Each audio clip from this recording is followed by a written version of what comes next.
en compagnie de Biscotte Hansolo, mais surtout Cindy Pronovo. Bonjour Cindy. Salut. Là, on se trouve à être dans ton atelier. Ouais. J'aimerais ça que tu m'expliques comment t'en es venue à devenir un artiste peintre. Eh boy, c'est arrivé par pur hasard, en fait. Là. C'est vraiment, j'ai commencé à peindre parce que j'avais besoin de faire quelque chose pour me changer les idées. Puis j'avais envie d'avoir une toile de mon cheval. Il y a ce qu'on voit à l'arrière. C'est cette toile-là, ouais, ici. Oui.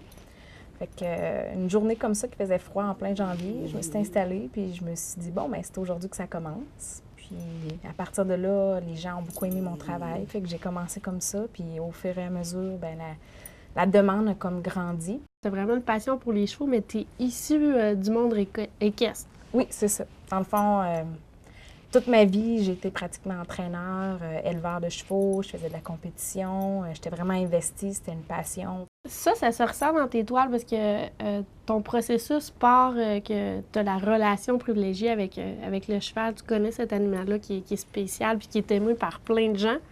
Puis après ça, ben, tu prends une photo. Explique-moi un peu ton processus parce que d'un bout à l'autre, il y a quand même un grand processus créatif. Ben oui, ça part beaucoup de la photographie, le mouvement, beaucoup. J'adore le mouvement du sujet. Que ça peut être, qu'importe le sujet, j'aime quand il y a du mouvement, puis le travail de la lumière aussi, de la façon que la lumière va refléter sur le sujet. Puis je me suis mis à intégrer beaucoup des contrastes très prononcés dans mes toiles ou des contre-jours.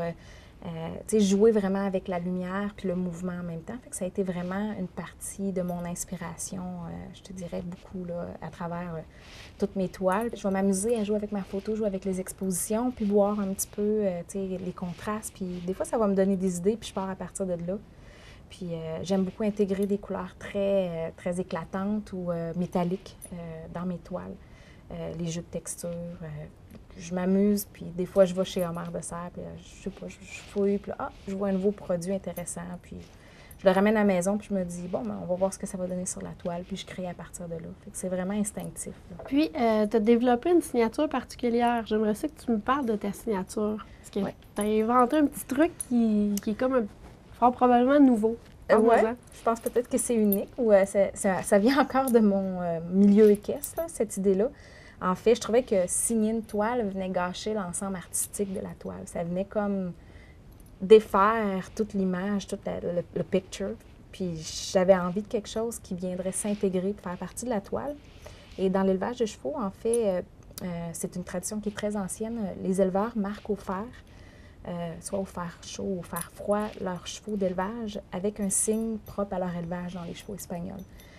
Puis j'ai créé le propre fer pour notre élevage à moi et ma mère. Puis je me suis dit, je pourrais faire le même principe pour mes toiles, avoir mon brand, comme un fer, comme un signe qui me représente, puis l'intégrer à mes toiles.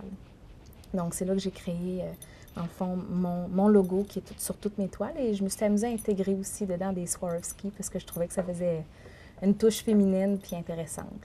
Il y a l'engouement des gens qui te suivent déjà sur les médias sociaux. Les commentaires sont positifs, mais tu as été choisi aussi à l'unanimité par un comité pour le exposer à Saint-Tite à la bibliothèque Marie-Brouillette. Oui. Exposition qui est jusqu'au 28 octobre.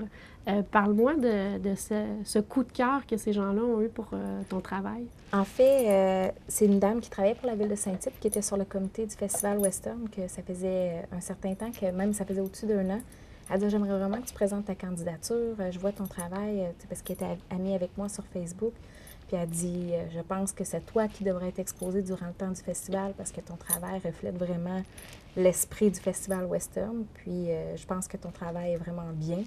J'ai envoyé 2 photos, mon nom, puis automatiquement, je pense une journée après, il me recontactait puis il me disait que il me voulait définitivement que ce soit moi, puis que mon travail représentait exactement l'esprit du festival, puis que c'était le moment idéal de l'année pour moi.